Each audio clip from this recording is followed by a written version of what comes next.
साहेबांमध्ये आपलं स्वागत आहे. मतदान नगराध्यक्ष पदासाठी पहिले काय होत होतं, आमच्या काळामध्ये आधी मेंबर निवडून जायचे सगळे आणि त्या मेंबर मधून मग अध्यक्ष निवडला जायचा होता. आता या सरकारनं कायद्यामध्ये बदल केला आणि नगराध्यक्ष हा थेट जनतेमधून गावातले जेवढे मतदार आहेत तेवढ्या मतदारांनी त्या अध्यक्षाला मतदान करावं आणि जे प्रभाग निर्माण केले त्या प्रभागामध्ये जे जे उमेदवार ते कोणत्याही पक्षाचे असो त्यांना मतदान करायचं. मी पाहिलो 40 वर्ष या राजकारणामध्ये मुदखडच्या अनेक वेळा नगरपालिकेच्या निवडणुका लढविल्या. त्याच्यापैकी काही जिंकल्या, काही हारलो, पण नगरपालिकेच्या निवडणुकीच्या वेळेला एवढी मोठी जत्रा म्हणजे उमेदवाराची संख्या मुदखेडच्या इतिहासामध्ये आजपर्यंत झाली नाही. आजपर्यंत नाही. उभं राहायचे वार्डामध्ये, कोणी अपक्ष उभा राहायचा, कोणी भाजपचा, कोणी काँग्रेसचा. पण मी पाहिलो या 8-15 दिवसामध्ये मुदखेडमध्ये पेव फुटले. पेव ज्याला त्याला वाटायले मी नगरसेवक व्हाव, ज्याला त्याला वाटायले मी नगरसेवक व्हाव. मला एक डोक्यामध्ये विचार आला, यांना एवढी कस काय नगरसेवकाची हाव लागली. सगळ्याला काय वाटायले, मुदखेडची नगरपालिका म्हणजे सोन्याचं अंड देणारी कोंबडी आहे. सोन्याचं अंड देणारी कोंबडी आहे. मग ते अंड आपल्याला भेटावं, नगरपालिकेत जावं, नगरसेवक व्हावं आणि आपली मस्त कमाई करून घ्यावी, घर बांधावं, बंगला बांधावा, कार घ्यावी. हे यांच्या मनामध्ये काय यायलंय, त्याचं कारण असं आहे की ज्यावेळेस मी नगरपालिका सोडली, तुम्हाला मी एक सांगतो, एक काळ असा होता ज्यावेळेस राम चौधरीनं 1985 मध्ये मुदखेडमध्ये भारतीय जनता पार्टीची स्थापना केली. 1985 ला आणि त्याच्या आधी 1983 ला एवढी अतिवृष्टी झाली, गावामधले घर पडले, शेतामधले पिकं वाहून गेले. तेव्हा आम्ही तरुण होतो, 40-50 लोकांची माझी टीम होती कार्यकर्त्यांची. गावभर फिरलो, सर्वे केला, शेताचा सर्वे केला.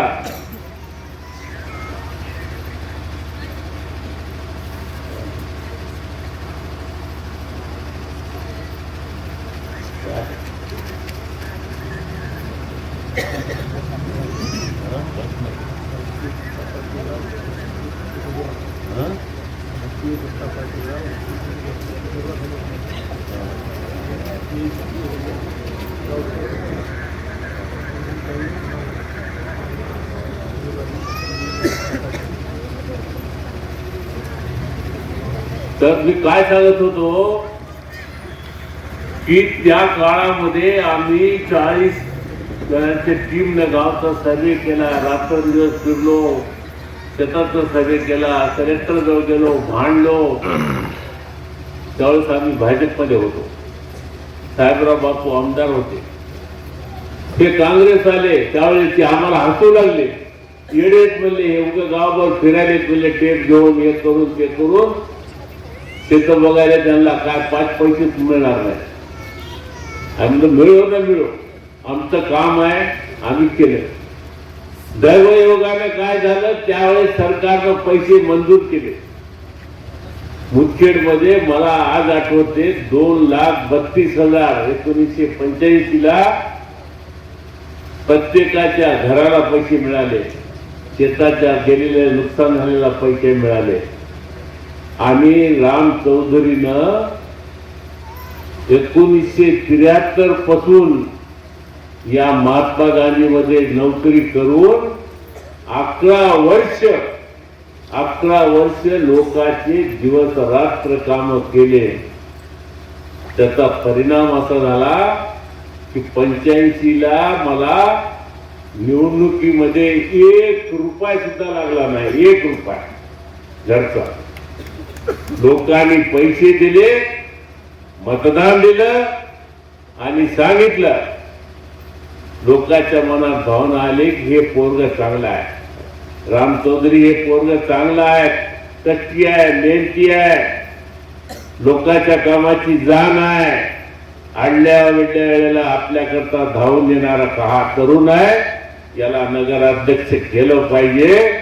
मी तुम्हाला सांगतो, 1 रुपया न खर्च करता, कुठलाही न करता राम चौधरी नगराध्यक्ष झाला. 14 लोक माझे निवडून आले. 14 लोक. आताच सांगितलं, संपूर्ण भारतामध्ये काँग्रेस होती, महाराष्ट्रामध्ये काँग्रेस होती आणि पूर्ण भारतामध्ये काँग्रेस फक्त 2 खासदार भाजपचे होते, अटल बिहारी वाजपेयी आणि ते एक आंध्रामधले रेड्डी. अशा परिस्थितीमध्ये एका ध्येयानं, एका विचारानं या ठिकाणी भाजपची स्थापना करून नगरपालिका आणली. हे का सांगायला तुम्हाला की भाजप, त्यावेळेची भाजप जी होती, ध्येयवादी भाजप होती, विचाराची भाजप होती, काम करणाऱ्याची भाजप होती, जनतेमध्ये काम राहून जनतेच्या सुखादुःखामध्ये सहभागी होणारी काँग्रेस भाजप. आता काय भाजप? अरे आता भाजप म्हणजे सगळे लुच्चे, लफंगे, घोटाळेबाज, करोडो रुपये कमावलेले, 40 वर्ष काँग्रेसमध्ये राहून, 40 वर्ष काँग्रेसमध्ये राहून मुख्यमंत्री, गृहमंत्री, आमदार, खासदार एवढं सगळं त्या काँग्रेस पक्षानं देऊन जो माणूस एका दिवसामध्ये त्या पक्षाला बेमान होतो, तो तुमच्यासारख्या आमच्यासारख्याला काही इमानदार राहील काय याचा विचार तुम्ही करा. जाऊ शकत नाही. आपल्या स्वार्थासाठी ज्या पक्षानं एवढं दिलेलं असताना सुद्धा एका रात्रीमधून पक्षाला सोडचिठ्ठी देऊन भाजपमध्ये येऊन भाजपची झूल पांगून आज आम्हाला तुम्हाला सांगतात भाजपला मतदान द्या. अरे कुठली भाजप आली? आज भाजपचे ना मुदखेड मधले भाजपच्या एकाला तिकीट दिले फक्त जुन्या भाजपच्या. ते कसं दिलं? त्या 9 नंबर मध्ये ते बाळ्या, काय त्याचं नाव, बाळ्या पांचाळला 9 नंबर मध्ये तिकीट दिलं. त्या बाळ्या पांचाळचं घरही नाही 9 नंबर मध्ये, त्याचं एक मतदानही नाही त्याच्यामध्ये. हो 3 सॉरी 9 नंबर 3 मध्ये दिलं. म्हणजे काय आहे, तुम्हाला मनाला येईल ते करायचं. एक गोष्ट माहिती आहे का तुम्हाला? अरब आणि उंटाची, अरबस्तान मध्ये थंडी पडली होती, कडाक्याची थंडी, एवढी जबरदस्त थंडी. एक अरब काय केला, त्या तंबू मध्ये थंडीमध्ये तंबू टाकून बसला. एक उंट आला आणि त्या अरबाला म्हणाला, अरे बाबा थंडी फार आहे, एवढा मोठा टेंट आहे, एवढा मोठा तंबू आहे, तू एकटाच आहे. तर म्हणलं मग काय करायचं नाही, माझी थोडी मुंडी तुझ्या त्याच्यामध्ये जाऊ दे, म्हणजे तेवढीच मला थंडी कमी होईल. तर म्हणलं ठीक आहे, जागा आहे, तू घे तुझी मान. थोडा वेळ झाला की मग पुन्हा ते उंट का म्हणला, अरे मान झाली, थोडे 2 पाय तुझ्या तंबू मध्ये मला घालू. तर म्हणलं ठीक आहे, 2 पाय घालू. अजून थोडा वेळ झाला, पप्पा म्हणलं आता सगळं झालंय, थोडं अर्ध अंग माझ्या मध्ये येऊ दे, मला थंडी कर. ते म्हणलं ठीक आहे. असं करीत करीत शेवटी काय झालं, त्या उंटानं काय केलं, त्या आरबाला घेतलं, गेलं फेकून त्याच्या बाहेर, कशाच्या तंबूच्या बाहेर, आणि आपण त्या तंबू मध्ये जाऊन बसला. तसं आमच्या या भाजपवाल्यांची गत झाली. यांना त्या उंटाच्या गोष्टीप्रमाणे भाजपचे सगळे जे जुने कार्यकर्ते यांनी ते बाहेर फेकून दिले. आज भाजपच्या कार्यकर्त्यांची अवस्था अशी आहे, कुंभाराचं गाढव असते काय, कुंभाराचं गाढव तुम्हाला माहिती आहे ना, कुंभाराचं गाढव. गाढव म्हणजे अतिशय प्रामाणिक माणूस, प्राणी. कुंभार काय करते, त्या गाढवाला बांधावं लागत नाही, घरी चारा टाकावा लागत नाही, पाणी पाजावं लागत नाही, त्याला फक्त उकंड्यावर सोडून द्यायचं. आणि जेव्हा काम पडलं, गोण्या बिन्या व्हायच्या करायच्या की त्याला उकंड्यावर जाऊन कान धरून आणायचं, दिवसभर त्याच्यावर गोण्या टाकायच्या, दिवसभर काम करून घ्यायचं, आणि संध्याकाळी त्याला एक सट्टा दिला ठेवणार की पुन्हा उकंड्यावर. तशी भाजपच्या कार्यकर्त्याची अवस्था झालेली आहे. काम पडलं तेव्हा भाजपच्या कार्यकर्त्याला बोलवायचं, मोदीचं नाव घ्यायचं, कोण्या फडणवीसचं नाव घ्यायचं, आता निवडणुकीला तयार व्हा, आपल्याला निवडणुका जिंकायच्या आहेत, मग लोकसभेच्या असो, विधानसभेच्या असो, ते नगरपालिकेच्या असो, आता आपण कामाला लागलं पाहिजे. अरे हराम करो, हे काय तुमच्या बापाचे नौकर आहेत का कार्यकर्ते? कार्यकर्ता म्हणजे काय तुमच्या बापाच्या घरचा नौकर आहे काय? त्याला काय पगार देता का? जेव्हा काम पडलं त्याला फुकट विचारित नाही, आणि निवडणूक आली की लागा कामाला. आज थोडं माझी तब्येत बरोबर नाही, त्याच्यामुळं मला जास्त बोलणं सांगायचा हेतू असा आहे. हे का सांगितलं, अंडे निकाले नन्हे साहब और खाए मदार साहब. मेहनत एकानं करायची. ते प्रवीण गायकवाड आमचा दोस्त, त्याच्या डोक्यामध्ये भाजप कुठेही आलं की मोर्चा काढा, सभासद नोंदणी करा, कोणतंही आलं की भाजपचं काम आलं की प्रवीण गायकवाड सगळ्यात पुढे. आज या बदमाशाने त्याच्या बायकोला सुद्धा तिकीट मोडण्यामधून दिलं नाही. मला सांगायचा हेतू असा आहे की यांना माणसं कसे पाहिजे, यांना माणसं लुच्चे, लफंगे, गुत्तेदार, माफिया, म्हणजे नंबर 2 चे धंदे करणारे लोक यांना मेंबर पाहिजे. आणि आपल्या येऊन चरणी नतमस्तक होणारे लोक पाहिजे. जनतेला जे पसंत आहे, जनतेला जो आवडतो, जनतेला जो कार्यकर्ता असो, उमेदवार असो, पाहिजे असतो, त्याला ते देत नाही. त्यांच्याकडे मस्ती आहे पैशाची. ते म्हणतात जनता बिनता कुछ नाही, डालो नोट डालो वोट ले लो, नोट डालो वोट ले लो. आजपर्यंत 25 वर्षामध्ये मुदखेडमध्ये हेच कार्यक्रम झालेला आहे. तुम्हाला त्याचं काही गम वाटत नाही. तुम्हाला काय वाटते?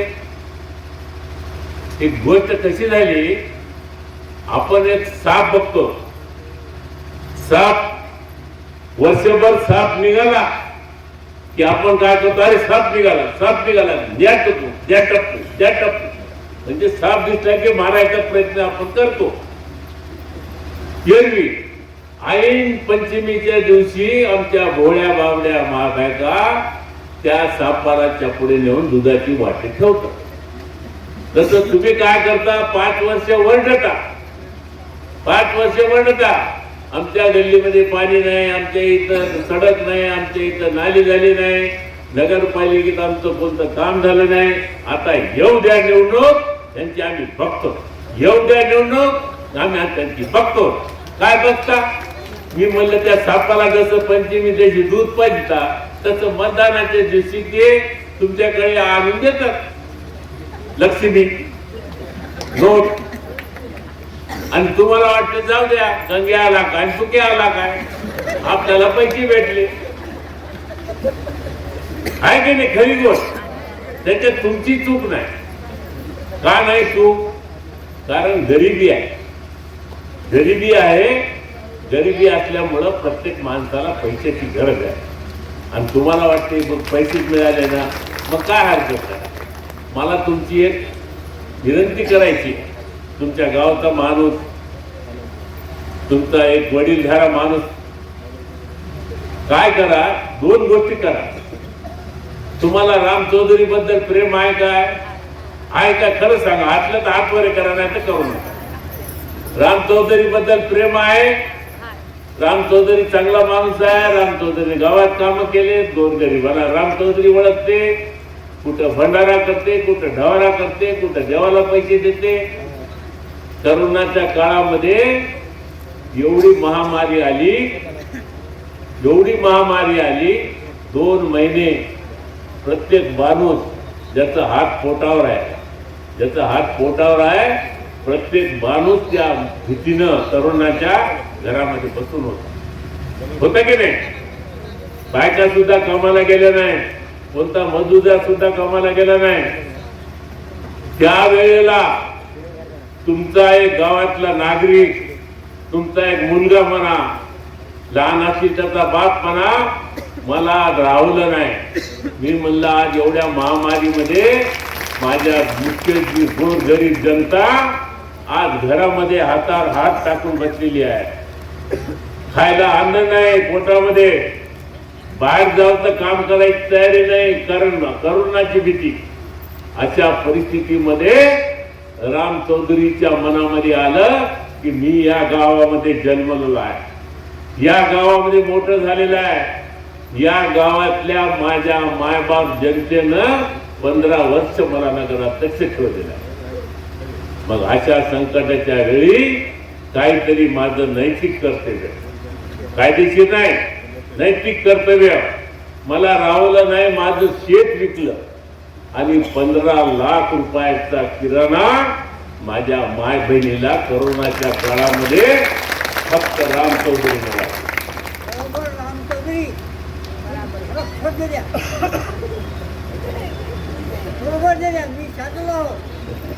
गेला गेले करोनाच्या काळात हातवारी करा, किती बायकाने नेला, 500-500 रुपयाची चिठ्ठी खंडोबाप्पाला करून दिली, राम चौधरीने दिली. मी काय फार उपकार केले नाही, माझं मी कर्तव्य केलं. त्या काळामध्ये, त्या कोरोनाच्या काळात एखादा भाजपचा कोणता मोठा लीडर आला काय, काँग्रेसचा कोणी लीडर आला काय, शिवसेनेचा कोणी लीडर आला काय, कोणीतरी एखादा लीडर येऊन तुमच्या गावामध्ये तुम्ही जिवंत आहात की मेले आहात म्हणून चौकशी केली काय? कोणी केली नाही. त्याच्यामुळं गावचं गाववळी, शेजे गावचं गाढववळी.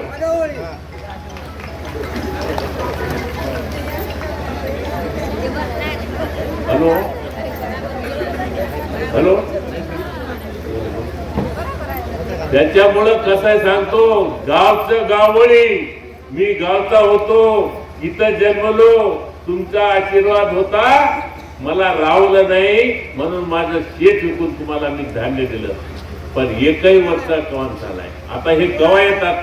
आता येतात, मतदानाच्या वेळेला येतात, तुमच्या घरामध्ये येतात, गल्लीत येतात, तुम्हाला चॉकलेट देतात, आमकं करतो, ढमकं करतो, येऊन करतो, मुतकेटचा काया पालट करतो, चेहरा मोहरा बदलून टाकतो.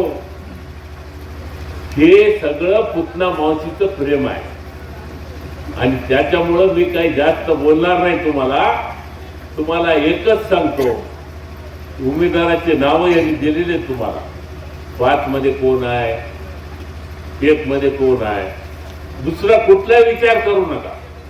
मी सांगितल्यासारखं जत्रा आहे. आता जत्रा मोठी भरलेली आहे. कोणी पतंग घेतलाय, कोणी टीव्ही घेतलाय, कोणी कपाट घेतलाय, कोणी धनुष्यबाण घेतला, कोणी घड्याळ घेतला, कोणी हत्ती घेतला. आता काय आहे की बाबा, मी तर हे बघून परेशान होऊन गेलो. सगळ्यांनी घेतले. सगळ्याला वाटायला मी निवडून येतो. अरे बापू, निवडणूक एवढी सोपी नाही. त्या पावसाळ्यामध्ये छत्र्या कशा निघतात तशा या छत्र्या निघालेल्या होत्या. या छत्र्या पावसाळ्यातल्या छत्र्या निघाल्या झाल्या. पावसाळा गेल्या छत्र्या बंद. तसं इलेक्शन आलं की हे छत्र्या तुमच्या पुढे येणार. अपक्ष राहो, अजून कोण्या पक्षाचा राहो, पण एकच मी सांगतो, मी काही काँग्रेस पक्षाचा नाही. तुम्हाला आजही सांगितलं, मागेही सांगितलं, फक्त स्थानिक पातळीवर या भाजपवाल्यांची जे दादागिरी चालू आहे, त्यांची जे गुंडगिरी चालू आहे, त्यांचा जो भ्रष्टाचार चालू आहे, आमच्या मुदखेडच्या भोळ्या वाड्या जनतेला लुटायचं काम चालू आहे, त्याचा प्रतिकार करण्यासाठी मी काँग्रेसच्या ह्या उमेदवाराला पाठिंबा देतो. बाकी मला काय देणं नाही. माझ्या घरचं कोणी नाही. मी उमेदवार नाही, माझा भाऊ नाही, माझी पोरगी नाही, माझी बायको नाही, काय नाही, काय नाही, काय नाही, काहीच नाही. परंतु हे जे चाललेलं आहे, आता वेळ कमी आहे, माझी तब्येत नाही. या म्युन्सिपाल्टीमध्ये कसा भ्रष्टाचार आहे, 29 तारखेला सभा होणार आहे. त्या हरामखोर कुलकर्णीनं 25 कोटी रुपये नगरपालिकेला बुडलेले. 25 कोटी रुपयाला. बाजारता माझ्याजवळ सगळा कुंडली आहे. त्यानं कुठं जमीन घेतली त्याच्या रहितीच्या नकला आता, कुठं घर बांधलंय त्याच्या नकला आता, कुठं प्लॉट घेतले त्याच्या नकला आता, कोण्या बँकेमध्ये फिक्स डिपॉझिट ठेवली त्याची माहिती. एक साधा माणूस, साधा फक्त 100 रुपये रोजगार आलेला, त्या माणसानं 25 वर्षामध्ये 25 कोटी रुपयाची मालमत्ता कमी. त्यानं 25 कोटी कमीले, तर त्याचा वरचा हे आपला साहेब ह्याने किती कमीले सांगा ना. आणि याला कमवायला आशीर्वाद कोणाचा आहे? याच लोकांचा आशीर्वाद आहे. मी 29 तारखेच्या कार्यक्रमामध्ये तुम्हाला सविस्तर सांगतो की तुम्हाला, आम्हाला, या मुदखेडच्या जनतेला, या भाजपच्या लोकनेत्यांनी आणि इथल्या कर्मचाऱ्यांनी नगरपालिकेमध्ये कशा कशा पद्धतीनं भ्रष्टाचार केला, आपली कशी केली. तर त्यामुळं अधिक वेळ न घेता मी तुम्हाला विनंती करतो, एक वडीलधाऱ्याचा सल्ला म्हणा. जर खरोखर तुम्हाला जर राम चौधरी बद्दल प्रेम असेल तर राम चौधरीचा सल्ला तुम्ही ऐकावा, अशी माझी तुमची विनंती आहे. मला बाकी काय देणं देणं नाही. या वार्डामध्ये जे उमेदवार आहेत, काय त्यांचं नाव, एक गजानन संभोड, चांगलं पोरग आहे. मला काही ओळख नव्हती, आताच बघितलं मी त्याला. त्याची पण चांगले दिले उमेदवार, चांगले दिले, तरुण दिले, भ्रष्टाचारानं भरपटलेले नाही. त्यांच्याकडे कुठलं गाड्या, घोडे, पेट्रोल पंप वगैरे काहीच नाही त्यांच्याकडे.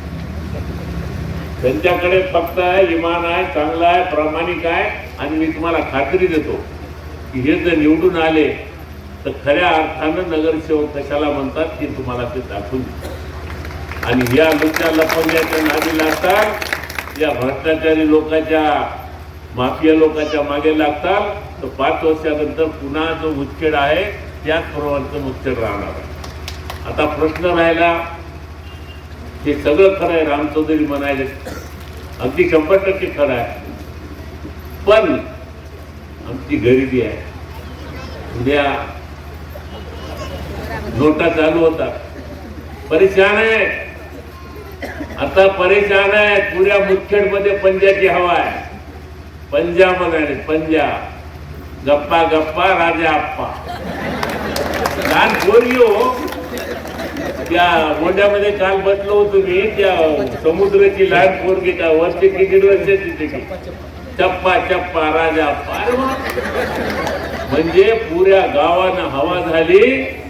हे भाजपचे नेते स्टार प्रचारक, खरं म्हणजे यांनी महाराष्ट्रभर फिरायला पाहिजे. स्टार प्रचारक कशाला म्हणतात? पक्षाचे.